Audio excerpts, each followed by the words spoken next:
많이 몇십 개, 몇백 개, 몇천 개인 수를 알아볼까요? 그래서 우리는 10만, 100만, 1000만을 살펴보도록 할 겁니다. 만이 10이면 그러면 만원짜리가 10개가 있다라고 생각해 보세요. 만원짜리 10장이면 우리는 그것을 10만원이라고 얘기를 하죠. 그래서 만이 10이면 이렇게 10만 또는 10만이라고 쓰기를 할 수 있어요. 수를 쓰는 방법은 두 가지가 있기 때문이죠. 자, 그리고요. 이렇게 10만이라고 읽습니다. 읽기는 그렇게 어렵지 않네요. 만이 10개이면 10만이다. 이걸 기억하면 되겠죠? 자, 그렇다면 문제 하나 내어볼까요? 만이 100개면 뭐라고 할까요? 맞습니다. 바로 100만이라고 얘기를 합니다. 그래서 이렇게 만이 100이면 100만 또는 100만이라고 쓸 수가 있는 거죠. 그럼 읽을 때에는요. 그래요. 100만 이렇게 읽어서 나타내 주세요. 그럼 이번에는 자, 감 잡았죠? 만이 1000이면 그러면 우리는 이 수를 뭐라고 할까요? 맞아요. 그래서 우리는 이 수를 1000만이라고 표현합니다. 그런데 쓰는 방법은 또 있습니다. 1000만 이렇게 쓸 수가 있다라는 거예요. 수를 쓰는 두 가지 방법을 익혀두세요. 그리고 이제 읽을 때에는 1000만이라고 읽어서 나타내주면 되죠.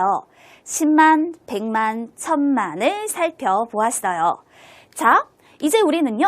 여기에 주어진 돈을 이용해서 지폐, 수표 이런 것들을 이용하여서 만과 10만과 100만과 1000만 사이의 관계를 한번 살펴볼까요?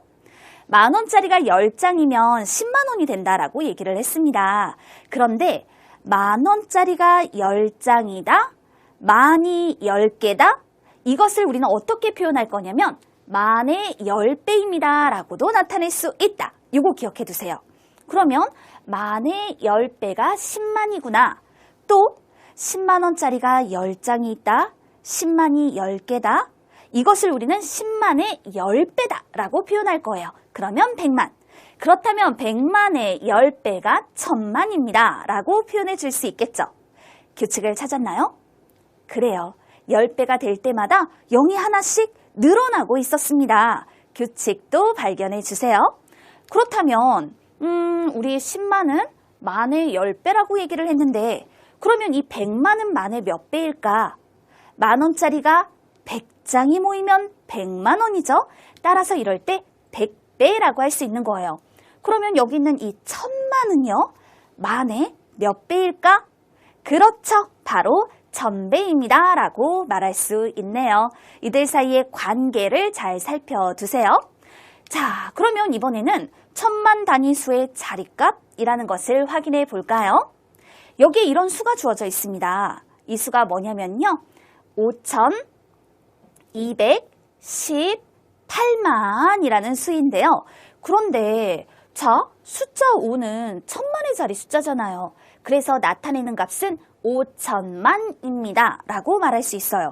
그러면 숫자 2는 100만의 자리 숫자라서 200만을 나타내고 자, 숫자 1은 10만의 자리 숫자라서 10만을 나타내고 또 숫자 8은 만의 자리 숫자라서 8만을 나타내게 됩니다.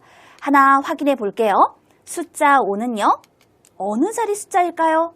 이걸 알아야 이렇게 5000만을 나타낸다. 그 나타내는 값을 확인할 수 있게 되거든요. 숫자 5는 1000만의 자리 숫자입니다. 이렇게 1000만 단위수의 자리값을 확인해 보았습니다. 그런데 뭔가 좀 아쉽죠? 그래서 또 하나 준비했어요. 8자리 수를 준비해 보았는데요. 1의 자리부터 4자리씩 나눠주세요. 수를 읽기 위해서 이렇게 해준단 말이에요. 그리고 난 다음에 이렇게 만을 사용해서 왼쪽부터 그 수를 읽어 표현해주면 됩니다. 그렇다면 이 수를 쓰기를 한다. 이렇게 쓸 수가 있겠죠? 그런데 이거 말고 방법이 또 있기는 해요. 어떤 방법이 있느냐? 4964만 2187 이렇게도 수를 쓸 수 있어요. 숫자들로만 쓸 것이냐 아니면 숫자와 글자를 붙여서 수를 쓸 것이냐. 자, 그 다음에 읽기를 할 때는 말한 것처럼 왼쪽부터 읽습니다. 4964만 2187 이와 같이 읽어 나타낼 수 있어요. 물론 0이 있는 경우라면 그 자리는 읽지 않는다라는 것도 기억해 두세요.